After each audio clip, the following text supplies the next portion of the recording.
1953 roundabout, and the team at them days was Thompson, Walton, Cunningham, Doherty, Marston, Forbes, Finney. I don't know when they finished, but later, just a little later, Tommy Thompson came, Charlie Wayman, Jimmy Baxter, Angus Morrison. They were all like the nucleus of the team. Obviously, other people came in through transfers. I mean, they had a record transfer fee for Eddie Quigley, I think £27,000, and they signed Bobby Langton. He was a left winger. I don't know how much he was signed for, but it was like a lot of money in those days, like up to £30,000 kind of thing. People don't like saying it, you know, but clubs from up north, you know, unless you're Manchester United and Liverpool, you know, you're not fashionable, and they don't get recognised, they don't get looked at, you know. I mean, I've seen players that have played football and never been even recognised as a potential good player or even like an international class player, and there has been these people. There has been these people. I mean, there was a player at Preston here many years ago, dead now, Jimmy Baxter. He was like, he wasn't anything really, but he made everything tick. The guy, little, very small stature man, you know, but he was actually a brilliant player, but these players seem to get overlooked. There was no limelight, you know. And another thing, there was no this, you know, on them days, there was no camera, there's no archives of these playing, none of it. There's none of it, and it's a drastic shame. I mean, even coming back round now to even close to what when we're talking now, George Best, there's very, very little footage of him. I mean, I bought a tape of him, and there's nothing on the darn thing. It's you know, I mean, there wasn't, I don't know why, but it just must not have been big business, must it, to film these things, you know.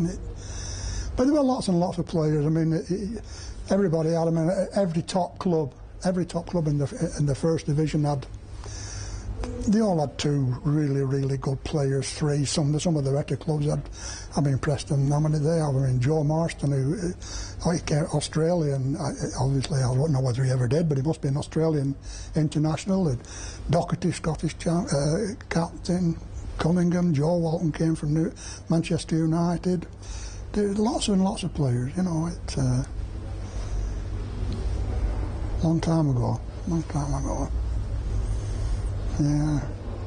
That's Joe Walton there, who's shaking hands with the Queen Mother. You know, that's him, and that's Charlie Wayman at this end. That's Fred Else over there, Kelly. Brilliant players. I mean, I think Fred Else there, I think he did get like under 21 honours kind of thing, but never like recognised as a top class goalkeeper, and yet he was playing for a top class outfit.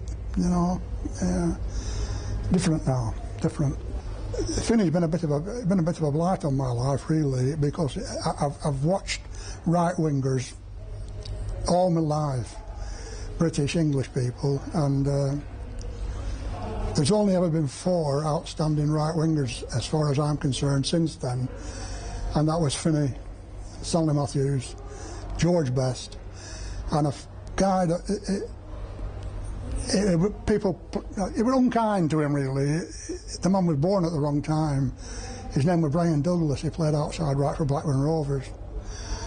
He was brilliant, but they'd been born at the wrong time because he was in the shadow of Matthews and Finney all the time. The only time he got a game is when there was injury, sickness. He never got like picked on his ability, which today he'd have been class, really, really class player. Yeah, that was Brian Douglas. Well, I've never seen anybody come up against him anywhere in the country. I've seen foreign players, you know, the Brazilians and all this. I've seen some really, really good men play, but without prejudice and without favour, definitely, Finney would be He rank with anybody. There was no two ways about that. It wasn't a case of picking him and saying, I wonder if he can play there. And a man played everywhere and finished his career at centre forward. For a man to turn from a winger who was a natural left-footed player to play on the right wing and then finish up as centre forward at his age, which when I'm saying at his age, he was probably 32-ish maybe. And yeah, I went on to play for England. I took his partner Tommy Thompson from Preston here, and he played inside forward for England. You know, so he was more than a success. He's a legend, truthfully.